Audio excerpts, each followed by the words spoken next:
Hello, welcome back to the East Africa Travel Podcast. My name's Charlotte Beauvoisin. I also write a blog called Diary of a Muzungu.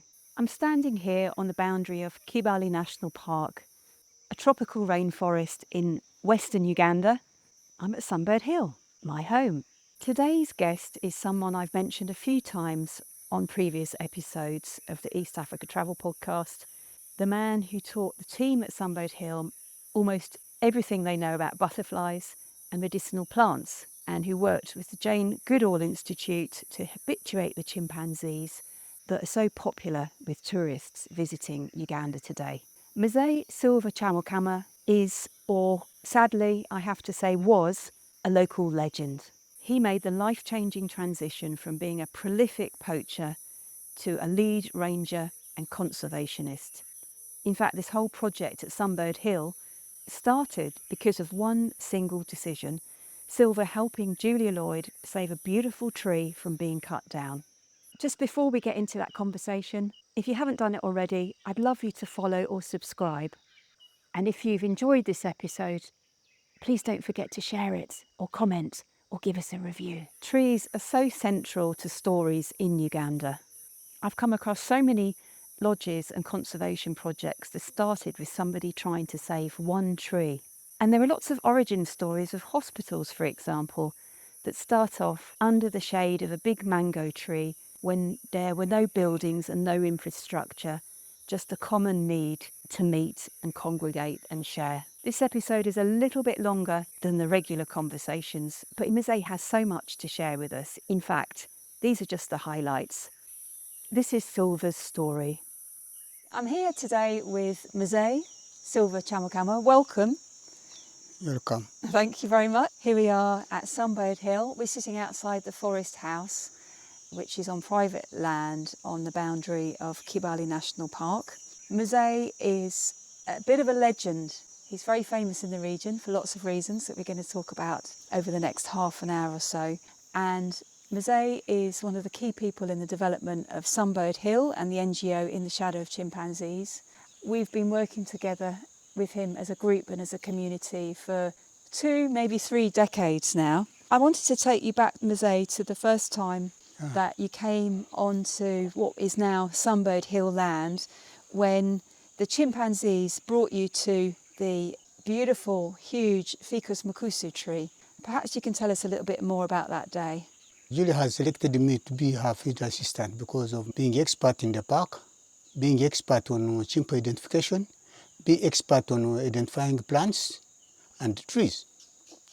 So we came out with Julia in the morning and we followed a path of chimpanzees. Chimpanzees is a good animal that when you keep with them, they don't mind about your presence. So they were free to us and they led us from Kanyanchu Tourism Center and they crossed Ngogo Road. Then they brought us to the community. There is a boundary in between the community and the park. And that fig, that's where it is. When we came, the chimpanzees climbed up in the tree and for us, we sat on the ground. Julia asked me, is the community using this tree? I said yes. They can cut it down anytime and they can do canoes for brewing beers. He said, oh, now what can I do to save this fig because it is food for chimpanzees? I said the best way to do is to buy this piece of land.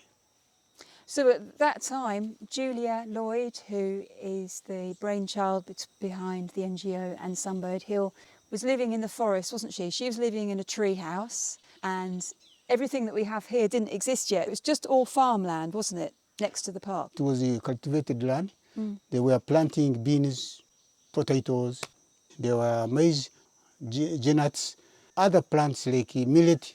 But the chimpanzees, they were not minding about that kind of food. Their mind was on fig tree. And good enough, fig tree was in fruits that time. And we were happy for the chimpanzees to take us all the way from where we started up to that fig. Every time I go on a walk with you, I learn something new. I remember being so amazed when we one time walked past a broken branch and you said, chimpanzee's been here and the chimpanzee has some kind of headache or other medical ailment because they're using this plant for medicine. It was a very eye-opening moment for me. How did you accumulate all this knowledge? There are some plants which are medicine for human, and you find the chimpanzees are also using it. Because if you know that this is a medicine which cure cough, and you find the chimpanzees are feeding it, then you know that this thing they are using it as a medicine. And it reminds you how closely related we are. Yeah, we are related to chimpanzees by, is it 97%? 98.7, I think. 98.7%, the DNA. Yes. So they are most closer to human being. So the behavior we have almost is the same with chimpanzees.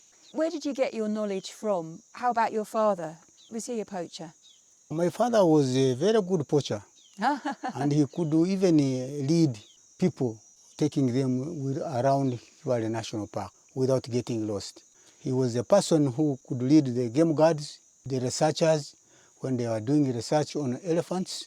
So also myself, when I grew, I found my father was going in the forest. Sometimes I could go with him. He could tell me, oh, Kyamukama, come and we go together in the forest. How old were you at this time? I was something like 10 years. What about honey?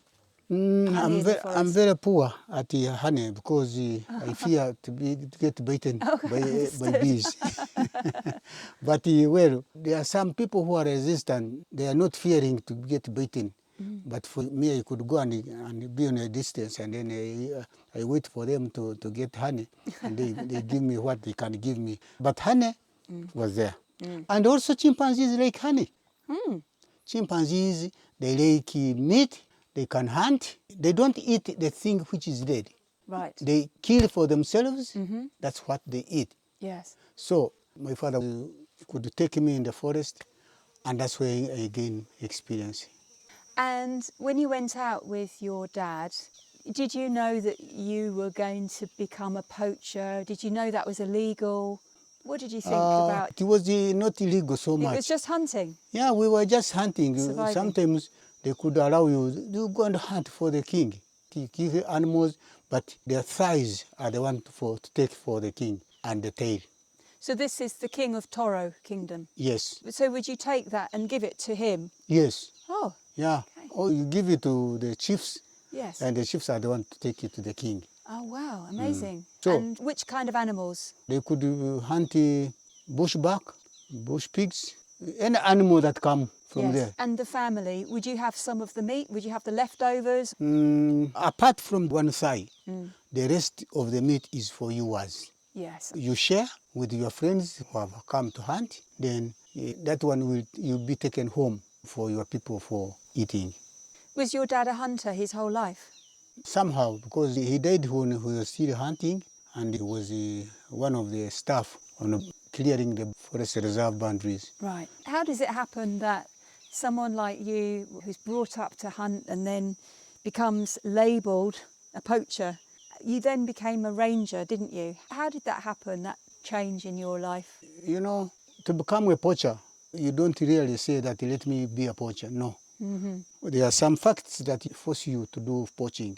First of all, poverty can force you to be a poacher. Yes. Because at that time we were hunting for meat, for feeding our people, but commercial came in, where we could kill a big animal like a bush pig or a bushbuck by using a trap.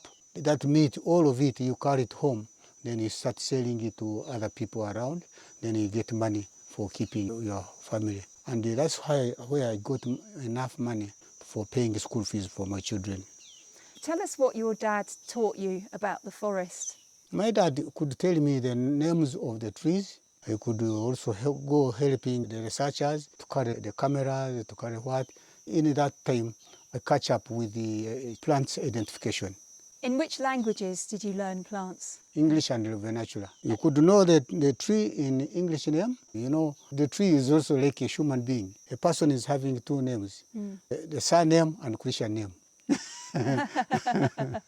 And how many trees do we have here in Kibale? It's a rainforest, it's a tropical rainforest. It is something like 301 species of trees. And you studied those? Not all of them. No, okay. You at least I could tell about 250. That's incredible. And how did you learn the prints of the different animals? I learned it when I was poaching. When I was following the poachers, and also they could show me, oh, the bush pig has passed here. That's a bushback, that's a duiker, that's a buffalo, the other one is an elephant. Like that, because they are different sizes and Yes. different shapes. Yes. I'm listening to that bird. Do you know what it is? Well, that's a tree frog. Really? Mm. Ah, okay. It's not a bird. Tell us a bit about how you caught the animals. Sometimes you have a trap in the ground. Yeah. I've seen that one. But did you also hunt with spears and dogs? First, we were using nets, spears, and dogs. After that, I upgraded on making traps myself. Then I could go and make a trap and then kill an animal alone. You must have felt very strong. Yes, yes. Very proud. Because by that time I was old. How old is old? I was something like 20 years. Okay. From 20 to 25 up to 35 years. Yes. That's when I joined UA. What made me annoyed is to catch a chimpanzee. Oh, okay. Because when you are tracking the animals, no, it's not only that animal which you have seen that it is passing here. Chimpanzees can also pass there. So they could accidentally get caught. Yeah, and indeed they got caught when I got two of them Ah. when I was a poacher. Was the chimp injured? Or Yeah. Did it die? No, it never died, but well, one day catch a chimp, and the chimp was strong enough. They fought very hard, and they struggled and broke the arm. It broke its arm Yeah. trying to get out of the snare. Over the snare. Did it mean it lost its hand? Up to now, she was there when I was a guide. I could also identify them. One was called Bujune, another one was called Mutaganya. So Both of we them, do occasionally see chimpanzees and other primates that have a finger missing or a hand, and that's because they've got caught in a snare. it is 20% of Kibale population chimpanzees are having injuries. Oh, that's heartbreaking. Because the poachers are many and the chimpanzees are also many. So the poachers, they don't eat chimpanzee meat. No. But if the chimpanzee has been caught in a snare, they try to kill the chimpanzees so that they can serve their snare. They will kill the chimpanzee to save their snare. Yes, because the snare, they find the snare is important to them, not the But chimpanzee. the snare is just a small thing that can easily be made.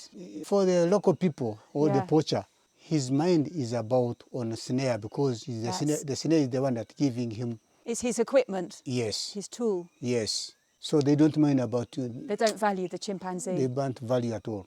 So they kill the chimpanzee and they roast it for their dogs.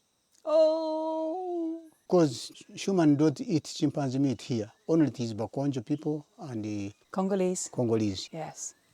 And if I'm not mistaken, in North even, people can eat chimpanzee meat. What about elephants? What happens if someone catches an elephant? An elephant is a strong animal. When you have trapped buffalo, you can catch an elephant By accident? by accident. But you will not catch an elephant when you have trapped a bush pig or a bushbacker because the trap is small. I see, yes. Okay. And you will see where it has fallen from or struggling to try to get out, and then it can or even break the snare and go. A lot of people don't like elephants because of the destruction they do on the crops. People, of course, they don't like elephants. Before, people were not eating elephant meat because their appearance is like of human. You know, elephant, they have two breasts, and it is on the chest here. Yes. Not like other animals, which is down. People, they were not eating that kind of meat from an elephant. But this time, they are eating it. They eat it now? Now they are eating What it. has changed? The change came from, I think, poverty. There were no enough meat. Formerly, they were hunting other animals like buffaloes, like forest giant hogs, But just to be clear then, so people don't go hunting elephants deliberately, but an elephant might get killed because of crop raiding, because people are very frustrated. Formerly, they were allowing them to kill elephants. Who? The authorities? Authorities, yes, from Really? the forest department, yeah. Okay. Game department. If now, for example, they come to invade some places near the park, several times they say, you go and chase them away. But by chasing them, you end up shooting it and kill it. Yes. And when you kill it, they allow people to go and Eat the meat. eat meat. But yeah. this doesn't happen anymore. This time, No, there I think is it's a lawyer. highly protected. This time there is a lawyer of elephants. Now to find the elephant dead or maybe killed, at least 10 people die. Oh. So the elephant can survive. I think it would be very controversial these days if anybody killed an elephant, don't you think? Yeah. If we heard that someone from the village had killed an elephant around here, I think it would be very big news, wouldn't it? It will be a news and even he will get arrested. Yes. Tell us a bit more about how you hunted the different animals. How do you construct a snare? Different volume of snare matches together with kind of animals that we are going to trap. Because you can't get a smaller snare and use it for trapping buffaloes. I see. Okay. The buffalo must be having its size. An elephant must be having its size. And the bushback also can be having its own size. One time during COVID pandemic, I remember you found a trap. You dismantled it. And I think there's a hole in the ground, wasn't there? Yeah. And there was something on top. So They dig a hole on the ground, then animals will come and step here. The hole is about 6 inches deep. when they tread on this area, they also put one of their feet in a wire. We cover the surface with brush, so animals, when it come, it will not know that there is a trap here. And it's made of just any kind of wire? Not only wires, but it is nylon threads. Nylon. Nylon threads. So it's very easy to find the raw materials in your home. Yeah. It sounds quite easy to set a snare, but it's also a very dangerous job, isn't it? It is a dangerous job for the wildlife. Did you have any problems with buffaloes? I've never got any problem with buffaloes because I didn't kill much of them.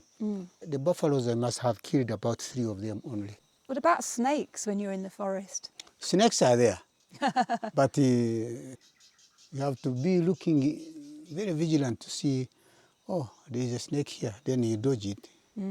Or maybe people in the village, they don't like snakes. The moment they come across the snake, it is the snake to die. How do you feel about that? They kill it. This time, when I stopped poaching, conservation came too much in my heart. I don't like people killing snakes because snakes it's also a wildlife. Can I take you back to the moment when you renounced poaching to become a ranger? How did you feel? Imagine this is your first weeks as a ranger. You're now on the other side of the law. Were people welcoming you? Did they trust you when you were sensitising the poachers? For them, they are not happy with you. Sometimes you find them laughing at you. Oh, now you live with the snake for what? The snake, you kill it. If you don't kill it, it will bite you. I think it's also very dangerous to be a poacher, isn't it? Because you have the wild animals that could attack you. You could also injure yourself with the snares and the spears. But also, the forest is huge and you could have an accident. Even getting lost. Getting lost. Have you been lost in the forest? No. I was lucky. But I have heard stories. I have heard stories of people getting lost in there for several days. Yeah. People get lost when they don't know the compass in their head. You get lost. So how does that work then? The sun is the one that directs you. But that's difficult when you're in the thick of the forest because it's very dense, isn't it? Unless when there is mist, you can easily get lost. But when the sun is shining like how it is now, you can't get lost because you know the direction of the sun.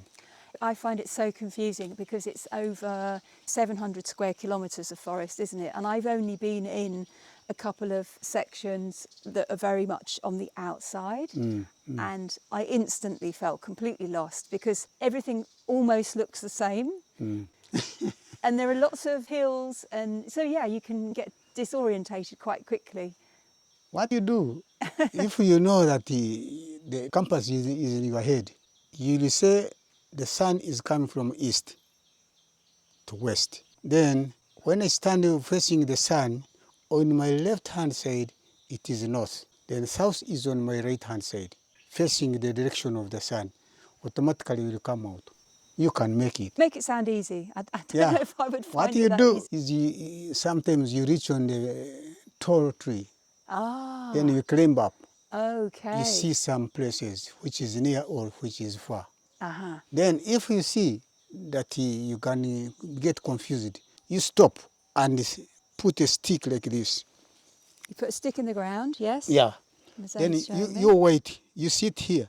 You wait and you see where the direction is going. Oh, the shadow. The shadow of that stick. So it's like a sundial. Yeah, it will tell you now the sun is going west. But like you say, if it's misty, and also sometimes we get weather where Yeah. there's no sunshine for several days. Yeah. If the weather is not clear, you climb the tree and you will see from a distance. You get me? Yeah, I get you, yeah. If you climb up with the tall tree, then it will show you where you are. I'm just imagining Yeah. the young Kyamukama climbing up the tree, Yeah. looking over the canopy. Yeah, it is easy. Instead of dying, you climb the Yes. tree. Sometimes the animals, they chase you. When they chase you, you climb the tree, like buffaloes. When you know there is a buffalo around, you climb the tree. And you step like that branch which is bent. Have you seen that branch? Okay, so there's a long overhanging branch. Yeah, the buffalo will not get you when No. you are there. No. So, but you've been chased by a buffalo. So how did that happen? When you have a dog and you are trying to fight a buffalo, you climb the tree like that one. The dog will come where you are and the buffalo will chase the dog. All right. It will chase the dog, then it comes near you, then you spear it. Ah, Yeah, like that. but buffalo is a big animal. It's big. Do you spear it once or you have to do it several No, times? several times. The first time that you've hit it with a spear, does it run away? Does it try and escape? When you hit it, it becomes unhappy, angry. And must be extremely dangerous, That's when it is dangerous because it is trying to defend itself. of course. Mm. Well, buffaloes sound pretty terrifying. Our friend Malcolm Most- Wilson, he had an encounter in Queen Elizabeth National Park. He's got an amazing story about a fight with a buffalo that kept coming back. Because buffalo don't leave you, do they? Once they attack you, they will try and push you and their foot to try and check whether you're really dead or not. Don't you just run for your life? It comes for your life.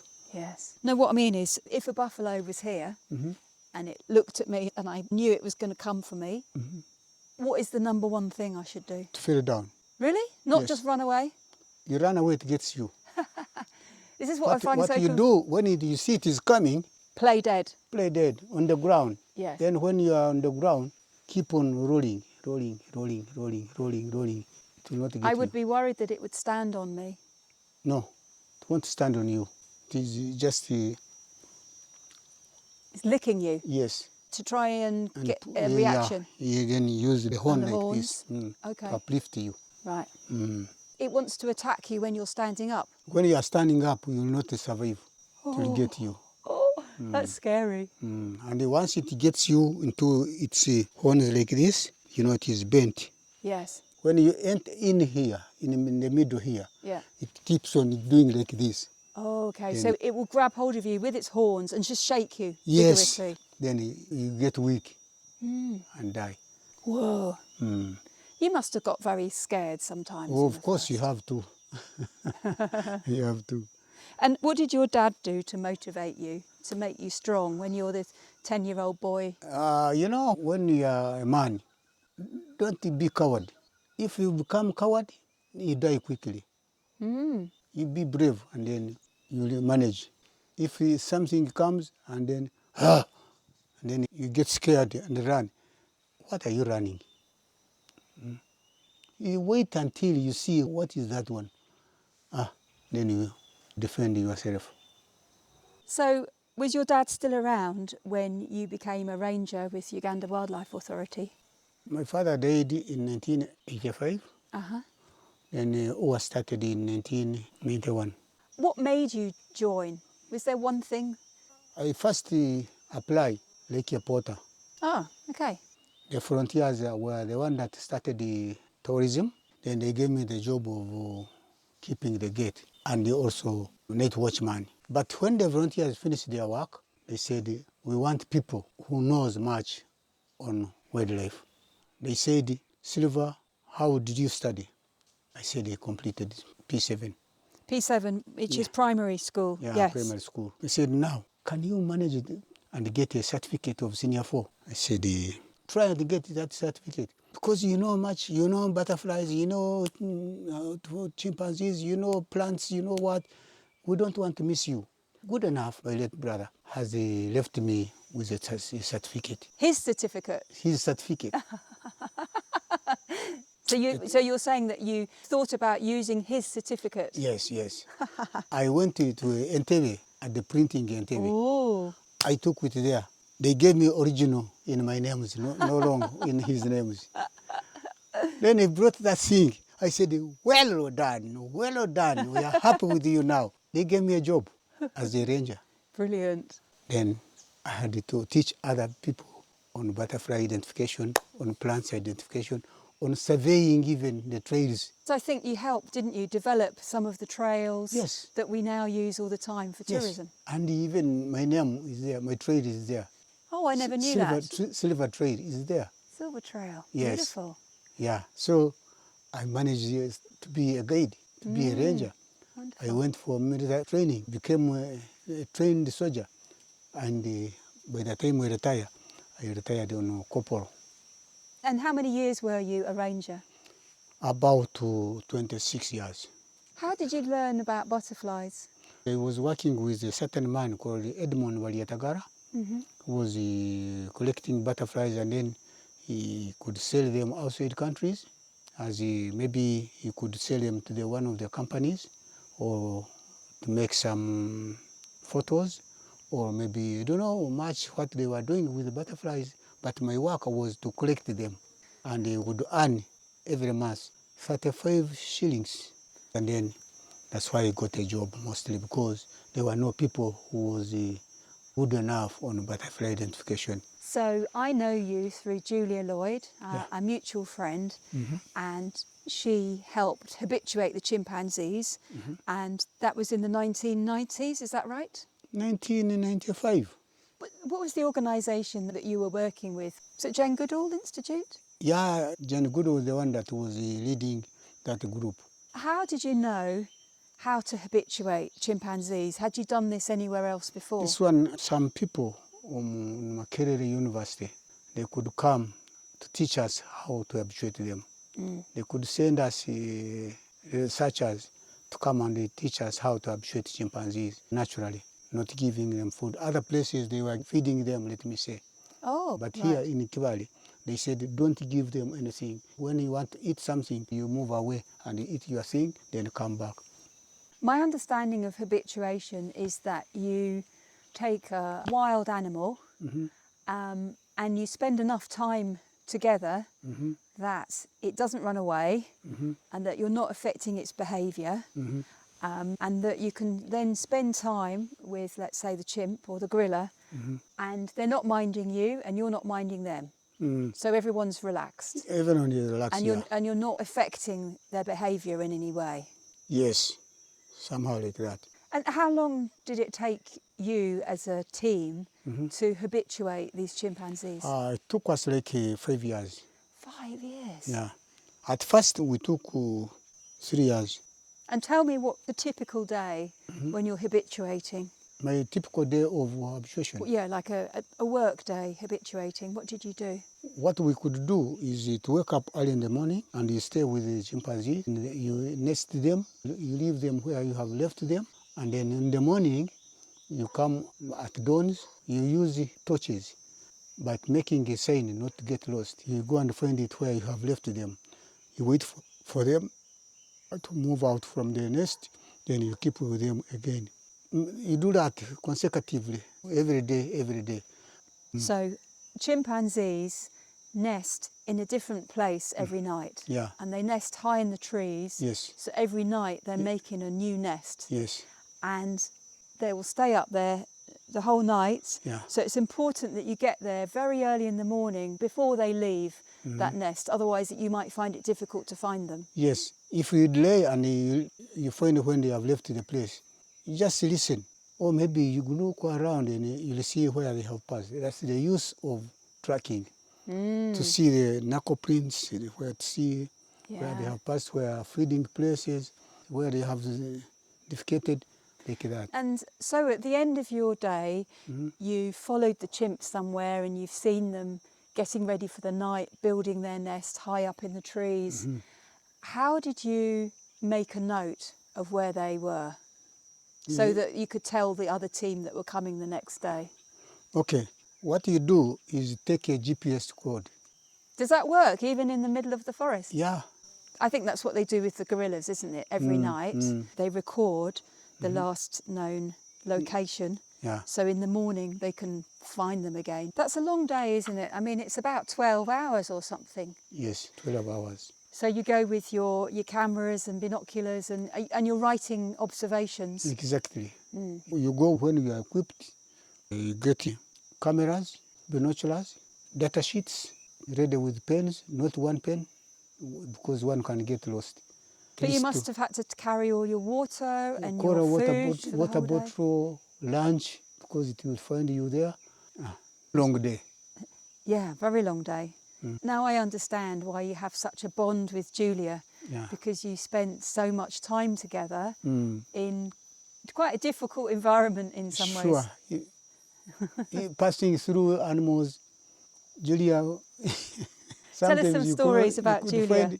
You could find the elephants there, but you have to go where you are going. You can't turn around. You can't turn around. What you do is maybe you get the wind. You see the wind is blowing, coming this way. It's not going where the elephants are. You try to dodge and then you go round, you'll come out from the other place. Okay, so by using the wind direction and the sense of smell and that kind of thing, you find a way that you're downwind of the elephants, so the elephant can't smell you. What's the hearing of an elephant like?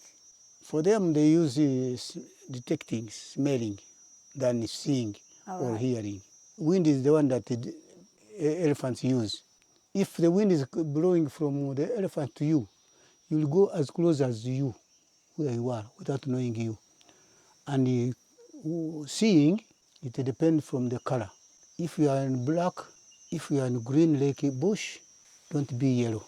Because yellow, they will see you. Yes, don't be red. Don't be white. That's a dangerous color. For elephants. That's interesting. Yesterday, Dylan and I were doing a walk on Sunbird Hill land, and you know, an elephant has damaged the boardwalk. We just found it yesterday with some fresh elephant dung, and it looks like it's crossed and it's broken it. And I said to Dylan a couple of times, hang on, we've just got to be careful that there might be an elephant round this corner. And I was thinking of the hearing and the seeing.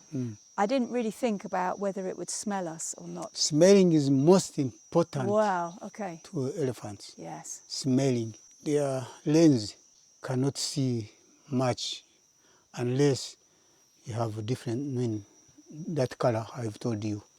We found the elephant dung when it was very fresh. We could smell it. Yeah. And it had some very tiny, small flies in the air. So, I mean, it was in the last few hours. Even those small insects can tell you how long it has taken for an elephant to leave that place. When Ngamba Island was first established, you were part of the team, weren't you? The advisory team. At the first time, when we reached on the island, they were brought from the canoe. The chimps were brought on a canoe? The chimpanzee, when they released it to go in the cage, they said, I think it was meaning the new place. Yeah, it was looking around. Looking around. Even standing on two legs. That means he was surprised Trying to to be on analyse and another work it place. all Yeah. out. Then from there, they started keeping them inside. For people who don't know Ngamba Island, Yeah, it's a small island on Lake Victoria, yeah, and the chimpanzees have the whole island. So there's some indigenous forest there, yes. and they spend most of their time there, but they're fed with extra fruits and so on. And they come in and sleep inside in an enclosure, don't they? Yes, So that people can monitor their health and so on. exactly. And they're all rescued Exactly. animals, aren't they? Exactly. And they were not coming from the same country, different country. Others are coming from Congo, others are coming from Senegal, Yes. others were coming from West Africa. And what's the future for those chimpanzees? Can they be rehabilitated and live in Kibale one day, or will they have to live in the sanctuary? They will live in the sanctuary for their life, because if they bring them here, they will get killed, Why is that? because it is not their community. Ah, It is not their they'll community. be rejected. Mm. I know with other animals that once they've been in a sanctuary or a zoo environment, Yeah. sometimes they're so used to humans that you can't let them go in the wild because poachers will be able to find them too easily. Poachers is not a problem much on chimpanzee, because not every place there are poachers. But if there is another chimpanzee, a community of other chimpanzees, they will not allow this one to fit in that one, because it is like a foreigner. Yeah, it's a highly structured social system. Yes. Mm. But I was also thinking of another rescue animal, which is Hamukungu, the elephant, that's at Uganda Wildlife Education Centre, because his mum was killed by poachers and he was rescued when he was very small. He was rescued by a fisherman. But people have told me that they can't release that elephant ever because he's so used to being by humans all the time that he would easily become a victim of poachers because he trusts humans. No. He don't realize what happened by which caused the mother to die. Yeah. He don't know. So he's too trusting because he Yeah. was rescued by a human and Yes, yes. Now he trusts again human, because human are the one who brought it there. yeah. You know, there is a time, another thing which happened. I was poaching, I was hunting animals, and I could set my trap in the forest. After setting that one, the baboon entered in that trap. And I killed that baboon, and the baboon was having a younger one, Oh no. a small baby. Yeah. Was there, and he watched me when I was killing the mom. And I left the baboon in the forest. Yes. But I brought the baboon to roast it for my dogs. Oh. Then I pulled it all the way from the forest to my home. Then I roasted it for my dogs to eat. But in the morning, my wife has gone to the garden, and I opened the window for the sunshine to come in. But the younger baboon, which I left in the forest, it came, It followed you. followed me up, and came and sit on my window. Oh no. Oh, what did you do? It sat on my window. I Yes. said, now, what happened? Why did she? And it was a distance, by the way. Yes. So it came slowly, and up to. So and that's a reached few kilometres. few kilometers, about to 3 kilometers. He came and he reached where I lost the mom from. Oh dear. Unfortunately, my dogs were there. They grabbed that young one and killed it. And that young one now, if you have to keep it, you keep it. But for what? Yes. Difficult situation. Yeah. You seem to regret moments like that. Yes, I regretted why did I kill the mom. Yes. Still. And that is when I left poaching. Those are the things I was minding much. That was thinking, this one I did bad, this one I did bad, this one I did. Oh really? Oh, that's interesting. Yes, yes. It's very easy to judge people, but there are so many reasons why people hunt. Sure. And what about now? in Kibali Forest. Are there many people, do you think, who... Poachers, Yeah. the number of poachers is reducing. Very small groups are now coming, doing poaching, because formerly poaching were many, because they were using nets, and nets they could hunt when they are a very big group, about 40, about 30, like that. So it's 30 men? Yeah, 30 people poaching. Yeah. They go and they hunt from here up to Ngogo, and they come out from Kanyawara. Sometimes they come back here. Yes. And they spend 2 days in the forest poaching. So what But has this time, changed? Why has poaching reduced? I mean, it's a good thing. What do you think has the changed? rangers, So there's more law enforcement. yeah, more enforcement. And the fines are bigger. Tourism is affected. They don't allow poachers to be in the park, otherwise they'll get caught. So tourism is a good thing. Sure. Yes. Tell us a bit more about what you've been doing at Sunbird Hill. I know these days you're mostly retired, but you still interact with some of our visitors, and you're still so knowledgeable. I came myself, starting here as a guide. Then they brought me Nick Nick Biaba, yes? Biaba. I trained him. Yeah, We were 2 guides now. yeah. Now, another thing, they brought Robert Robert, Bagonza? then Robert Bagonza Yes. also joined us. Then I could play a lot on telling them about new things like identifying butterflies. For them, it was not easy. It's thanks to you that the team have learnt butterflies Yes. and really now have Yeah, that interest. even after that, then they gave me another department looking after the medicine. Yes, so you're now responsible for the medicinal plant garden and the butterfly enclosure. Yes. And the medicinal plant garden is interesting because anybody from the community can go in there and help themselves for the plants. It's also a buffer zone, isn't it? The medicinal plant garden should protect the neighbours from the crop raiding. Of course, the medicine plants we have there is the one that to serve from people going in the park to collect the medicines. Oh, this is to stop people going into the park. So it helps us to stop them. Instead of going in the park, they go and pick the medicine from here. Okay. And the community really love it, don't they? They like it. We had a visitor from the district. He said this one is amazing because it is not anywhere else apart from Sunbird here. Oh, that's so beautiful. He said we should keep this one up. And if at all we ask the government can also help us to give us a hand on planting more. Fantastic. Oh, thank you very much for all the work that you've done up there. Yeah. There's still so many things that I would love to talk to you about.